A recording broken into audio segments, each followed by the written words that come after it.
સુરતમાં વાતાવરણ પલટા સાથે હાલ સૂર્ય દેવતા કોપાયમાન પોકારી રહ્યા હોય, જેને લઈ લૂ અને હીટ સ્ટ્રોકનો કેસો વધતા હોસ્પિટલના દર્દીઓની સંખ્યા વધી છે. સુરતમાં તાપમાનનો પારો સતત ઊંચે જઈ રહ્યો હોય અને લોકો ગરમીથી પરેશાન થતા દૈનિક જીવન પ્રભાવિત થયો છે. લૂ અને હીટ સ્ટ્રોક કેસોમાં વધારો થતા હોસ્પિટલમાં દર્દીઓની સંખ્યા વધી છે. બપોરે 1 થી 4 વાગ્યા સુધીમાં બહાર ન નીકળવાનું અને વધુ પાણી, લીંબુ પીવાનું, છાશ પીવાનું સૂચન કરાયું છે. તો સાથે સુતરાઉ અને ઢીલા કપડાં પહેરવા અનુરોધ કરવાની સાથે બહાર જતા સનસ્ક્રીન ફરજિયાત લગાવવું અને પરસેવો ન વળે તેનું ધ્યાન રાખવું જોઈએ.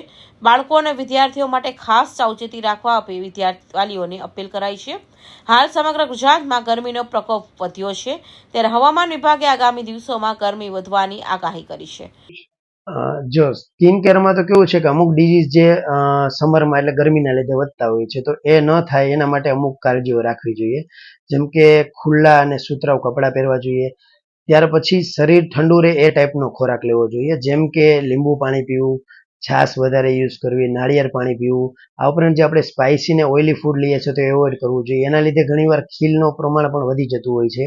આ ઉપરાંત ઉનાળામાં ગરમીના લીધે દાદર જેવા રોગો પણ વધારે થતા હોય છે, તો એ પણ સુતરાઉ કપડાં પહેરવાથી પસીનો શોષાઈ જાય તો એને પણ આપણે એવોઇડ કરી શકીએ છીએ. આ ઉપરાંત આપણે સનસ્ક્રીન લોશનનો ઉપયોગ ફ્રિકવન્ટલી કરવો જોઈએ, એટલે કે દર 3-4 કલાકે SPF 30 અથવા 50 વાળું સનસ્ક્રીન યુઝ કરવું જોઈએ.